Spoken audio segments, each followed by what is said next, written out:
Southern New England's trusted news source, ABC6 News at Noon. Good afternoon, everyone. We are following breaking news this noontime from Cumberland. 2 people are dead. Police actively investigating a scene at a home there. ABC6 News reporter Yanni Trigelis is there with the latest details. Yanni. Yeah, good afternoon, Doreen. 2 people found dead this morning here in Cumberland following a shooting at just after 6:40 a.m. when Cumberland police were called to the scene here at 28 Birchwood Drive for reports of 2 people suffering from gunshot wounds. Now, crime scene tape surrounding the home as officers continue to investigate here, and throughout the morning have seen police going in and out of the home as well as detectives taking photos outside of the home. And Cumberland police not releasing the names of the 2 adults at this time, but say they were pronounced dead at the scene. And there is no word at this time on the cause of the shooting that happened this morning. But police say they do believe that this is an isolated incident. And neighbors we spoke with say the family at the home includes 2 adults and multiple children. And in a statement released to ABC6, police say all other residents inside the home were unharmed, not releasing any other information yet at this time. Now, the heavy police presence throughout the morning, leaving close-by neighbors concerned, calling this morning's events tragic, saying the neighborhood is normally a pretty quiet place. When I came home, I couldn't imagine what was going on. You know, police all over the place, a rescue. It's a quiet area, you know. Arnold Mills has always been, I've been here 50 years, and it's always been a very nice community. And police still remaining on scene here at 28 Birchwood Drive as the scene still remains active going into this afternoon. Now, again, no other further details being released at this time. But what we do know to tell you this afternoon is that 2 adults found dead in a home here in Cumberland, Rhode Island, earlier this morning from gunshot wounds. All others in the home left unharmed. And we will be sure to keep you up to date both on air and online as more information becomes available. Live in Cumberland, Yanni Trigelis, ABC6 News. All right, Yanni, thank you. And police in Providence investigating an overnight disturbance. Our ABC6 crews capturing a significant police presence. This was on Calhoun Avenue. Police took a few people into the back of cruises there just after 3 a.m. They towed a van from the scene. Some of the surrounding streets were blocked off while police interviewed witnesses and investigated. We did reach out to Providence Police to ask about this investigation, and we'll let you know just as soon as we hear back. Also, an overnight fire at a Woonsocket coffee shop is under investigation. Firefighters responded to Aroma CT Coffee on Front Street just after 3 this morning. Our ABC6 crews took this video on the scene. We are following up with the fire department to ask about a cause. No injuries were reported. And we are also following developing news today in Afghanistan, where the death toll is simply staggering from a powerful earthquake earlier today. At least 1,000 people killed, and officials are warning that number is likely to grow. ABC's Maggie Ruley reports. The death toll in Afghanistan is rapidly rising as rescue teams are finally gaining some access to the mountainous region and seeing the damage firsthand. As of now, officials are saying at least 1,000 people have been killed.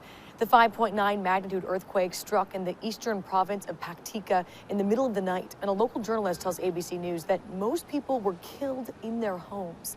Now, early footage coming in shows landslides wiping out villages and destroying mud-built homes in the province.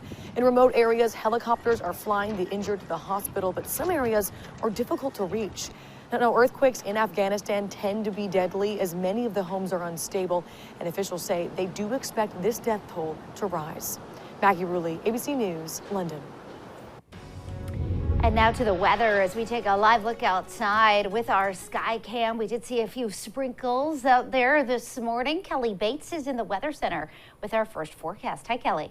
Well, hello, Doreen. And we do have some changes in progress. We're starting to bring some sun out. It's peeking out between the clouds, and that's all due to the fact that the front that brought the early showers is moving away from southern New England. It is 69 right now. Our dew point is just edged up into 60, so it does feel just a touch on the muggy side. Winds moving in currently from the south at 9 miles per hour. So here's the front, and typically we would see these guys march from west to east across the region, but you'll notice it's actually getting shoved to the west. And that process will continue. As a result, so will some steady clearing. So basically a mix of sun and clouds. It will be comfy but cool. Temperatures topping out near 72. Your average high for today is 80. And if you're missing those summer-like 80s, you don't have to wait too much longer to see them. I'll tell you when they'll be here coming up in just a couple of minutes. Doreen? Kelly, thanks. An ABC6 News follow-up now as East Providence police continue to investigate after arresting a former cheer coach and parent on child molestation charges. 33-year-old Alicia Tax faces 7 counts of first and second-degree child molestation.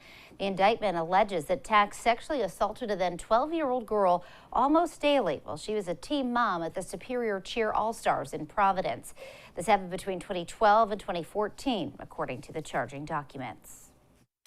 We're not sure if she was actually like a paid coach or a volunteer. She was active within the cheer community, I think is the easiest way to put it. We had contact with the suspect before. We have contact with a lot of people, but nothing that stood out in any regards to that would lead us to have seen this coming. A mother of 2 girls who were part of that cheer team said she was shocked to hear about the allegations, saying the owner seemed to have no idea this was going on at the time. And now to news from the State House, where the full Rhode Island House will vote on a bill that would allow people living in the country illegally to obtain driver's licenses. A similar bill has already been passed by the state Senate, so if the House signs off on the bill today, it should get sent to Governor McKee's desk. If approved, these permits would not be usable to get on an airplane or to vote. 17 other states have passed similar measures. And a bill to reclassify third-degree sexual assault to include sexual relations between a person of authority and a minor heads to the governor's desk. The authors of the legislation say it closes loopholes in current state law. This comes on the heels of multiple reports of teachers and coaches behaving inappropriately in different districts throughout the state, including the allegations of naked fat checks by a former basketball coach in North Kingstown. And the General Assembly passing a bill banning single-use plastic bags statewide. Right now, nearly half of Rhode Island cities and towns have plastic bag bans. The statewide ban will take effect once the Department of Environmental Management establishes regulations or by 2024, whichever happens first. And President Biden is expected to formally call on Congress today to temporarily suspend the federal gas tax. The move would save drivers about 18 cents per gallon, 24 cents per gallon for diesel. But the White House needs approval from Congress, and that's considered unlikely. Even some Democrats dismissed the idea as too little, too late. The president is also expected to pressure states to suspend their gas taxes, which are about 30 cents on average. That's already been done in Connecticut. It does nothing as far as supplying the consumer with more energy, which is what the world is looking for at the moment. Meanwhile, days after the White House sent a letter to big oil executives blasting them for enjoying record profits while keeping supplies low, Chevron CEO responding, saying that the White House has largely sought to criticize and at times vilify our industry. These actions are not beneficial to meeting the challenges we face. And taking a look at the current gas prices in our area, AAA reports that Rhode Island's average price is now $4.95. That is down 6 cents from last week. Massachusetts is at $4.99, down 5 cents. Still, gas is nearly $2 more than this time last year. AAA says demand has declined, though, possibly because of the price, and that has led to the slight drop. ABC6 wants to help you pay less at the pump. You can find the lowest gas prices in your area on our Southern New England gas tracker. Just head to our website, abc6.com, and you can find it right under the Community tab. Still to come here on ABC6 News at noon. New information today from investigators in Uvalde, Texas, following last month's massacre at Robb Elementary. The mayor also making a decision on the fate of that school. Plus, the FDA looking to make a major change on one of the key ingredients in cigarettes. And are you still waiting for your tax return from over a year ago? Well, the IRS says they are finally catching up. We'll tell you what's holding things up when we come back.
ABC6 News at noon continues with new details on the mass shooting in Texas, and there are several new developments. One official saying the police response was an abject failure, and now the man at the center of the scandal faces another setback. ABC's Alexis Christoforous reports.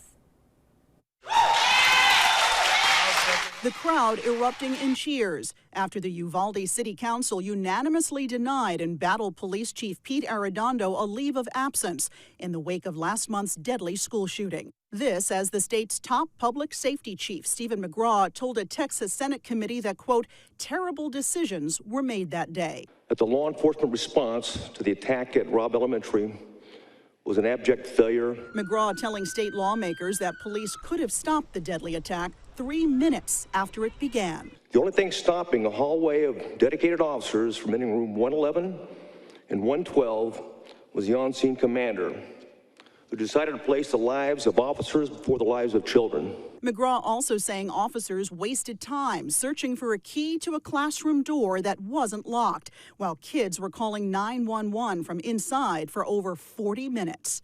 Is there anybody inside of the building? Tyler is advising he is in the room full of victims. Several senators reacting with shock and anger. Every shot is a death, but yet this incident commander finds every reason to do nothing. Arredondo recently told the Texas Tribune he felt he was in an impossible situation and wanted to save as many lives as possible. But that's not enough for Vinny Salazar, who lost his 11-year-old daughter, Layla. They just stood there and they didn't do anything while our children were being killed. Your job is to protect and serve. Chief Arredondo testified behind closed doors for almost 5 hours in a separate hearing before Texas state legislators as the community calls for his resignation. The community also demanding Arredondo testify publicly. And some state legislators are urging Texas Governor Greg Abbott to call a special session to adopt common sense gun reform laws. Alexis Christoforous, ABC News, New York. And still to come on ABC6 News at noon. Summer is here and one pool in Providence is finally ready to welcome back swimmers. We've got those details ahead.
Back now with consumer news, and the FDA is looking to lower nicotine levels in cigarettes. The plans are in line with President Joe Biden's pledge to reduce cancer deaths by 50% over 25 years. Close to 500,000 Americans die every year from causes attributed to smoking. It could take the Food and Drug Administration more than a year to implement it. The tobacco industry could also challenge such regulation in court. And the IRS now says it has just about worked through its backlog of tax returns from last year. And officials say they are on track to catch up with this year's returns before the end of the year. The delays blamed in part on the IRS also handling the job of administering programs like the child tax credit payments and stimulus checks through the pandemic. And starting September 7th, American Airlines will end service to at least 3 cities due to the pilot shortage. The company will stop flying to Ithaca and Islip, New York, as well as Toledo, Ohio. According to several reports, including one from USA Today, American will also stop flying to Dubuque, Iowa. A spokesperson for American says the company has 100 regional planes on the ground that it cannot fly because there aren't enough regional pilots. And now, your ABC6 Storm Tracker weather with meteorologist Kelly Bates. Hey, good afternoon. It's one of those days that started one way and is going to end looking, well, quite different. And I'll show you all that on the satellite and radar in a second. Wanted to point out the almanac, and our average low is 61, our average high is 80. And we actually began today right in the ballpark of the average low. We're not going to be hitting that 80, though, today. We're not expecting enough sun to really get us there. What I wanted to point out, is the sunrise and sunset times, because today is the day with the longest amount of daylight. Starting tomorrow, we start taking minutes away from the morning as our sunrise time goes to 5:12. So this is the day on the other side of the solstice that the time starts disappearing, or the daylight rather starts disappearing. Here's our view in Richmond. It is bright, but it is cloudy, and that's generally what we're finding this check-in across southern New England. In areas where we've got the clouds to thin enough, we have warmed up, although not quite impressive. We're still in the 50s in Killingly. We have 73 though in Taunton. Areas basically in southeastern Mass have gotten into some decent sunshine, and that's the difference the sunshine makes. 73 in Taunton, meanwhile, still in the 60s. From Smithfield into Providence, 63 is your current temperature in Westerly, still socked into clouds, and the same for Block Island. Now, winds are starting to move in from the southeast, and it's this southeasterly wind that's helping to move that front to the west. Usually they would progress from west to east, but this time it's different. So you'll notice in those frames it starts to jog basically from east to west as that southeasterly flow starts to kick in. It's kind of cool because it's not something that happens every day. Now, this is all part of a warm front that's draped right here. And as long as it's in our vicinity, we're going to keep this unsettled weather in place. And it looks like it's going to be here for at least another day. So as we go from today into tonight, that front keeps going back to our west. So we are actually expecting to get into a decent amount of sunshine for the evening hours. That brings us to tonight, and you'll notice that front still hangs off to the west, but it wants to come into our corner of southern New England so badly. There is a chance that we could pick up a stray shower as we go from morning into afternoon, but still that front looks like it may even linger through Friday. The good news is that models are in good agreement that the weekend ahead is looking to be bright, sunny, and dry, but very summery with high humidity. So here's your forecast for today. I'll back out so you can take a look. Sunshine, 72 degrees out on the bay today. Visibility has already improved. Water temperature is in the 60s, and your UV index is actually quite high, despite the fact we started with a morning full of clouds. Here's our extended forecast, and we have sunshine in the forecast for Saturday and Sunday. Not only that, but temperatures in the mid to upper 80s, along with high humidity that's expected. And as a result, we are expecting feel-like temperatures for both Saturday and Sunday to be even warmer. So we could feel like we're near 90. We do have the chance of showers coming in Sunday into Monday as another front comes through. That is a cold front, and we will see temperatures drop as a result. Doreen? All right, Kelly, thank you so much. Still to come here on the news at noon. A big day in Providence as the Davey Lopes pool reopens. We'll give you a look around. And he's so golden. Harry Styles has a new collab with Gucci next.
Well, it is a big day in Providence, the official unveiling of upgrades to the Davey Lopes Recreation Center pool. Alexis Sorowick has a quick look around. The Davey Lopes pool on the south side of Providence is now fully renovated, open, and up to code after years of controversy. Originally, the shallow end was 3 feet with a deep end of 12 feet with no gradual slope. The renovation included a gradual slope, and now the deep end, as you can see here, is only 6 feet. After closing the pool last year due to renovations, Mayor Lorza will be here today along with other local officials for a ribbon cutting so community members can now swim safely. And in entertainment news, the Obamas have a new podcast deal. The first couple's production company, Higher Ground, is moving to Audible after a 3-year run with Spotify. Higher Ground is behind Michelle Obama's own podcast, as well as Bruce Springsteen and Barack Obama's podcast. The terms of the deal have not been disclosed. And Harry Styles is taking his style game to another level, teaming up with Gucci for a new clothing line. Gucci revealed the collab Monday. The line is called Ha Ha Ha, a tribute to the singer's friendship with Gucci creative director Alessandro Michele. The collection is set to launch in October. Still ahead here at noon, macaroni and cheese getting a new name, but it's one you likely already use. We're going to check back in with Kelly, too, for another look at the afternoon forecast right after this.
Well, Kraft Macaroni and Cheese is rebranding and shortening its name. It is now just Kraft Mac and Cheese. Kraft said the change is meant to reflect the way fans already talk about the brand.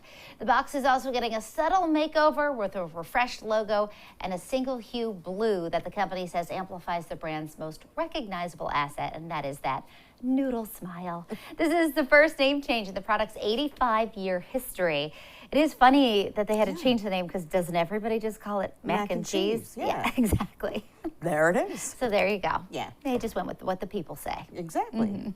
We have some unsettled weather that we've been dealing with. It brought us the showers early on. Now we're just going to do mostly cloudy skies, dry conditions to finish the day. We get into the sun, we'll see temperatures bump up, but we're likely going to top out at about 72. That's about 8 degrees colder than average. The unsettled weather continues for tomorrow, possibly even edging into the first couple hours on Friday before we finally clear. And the weekend ahead is looking to be like a perfect summer beach weekend. Nice. Highs in the 80s. It is going to be like the dog days of summer, hot and humid, hazy. But they are going to be really great beach days, both of those. Cold front comes through Monday, gives us a chance of showers, chance of thunderstorms too, but it does bring down the conditions to make it more comfortable. All right, that'll be a nice break after that summer starts. It's just 2 days. Yes, all right. Thanks, Kelly. And thank you for joining us for the news at noon. The news continues first at 4. Have a great day.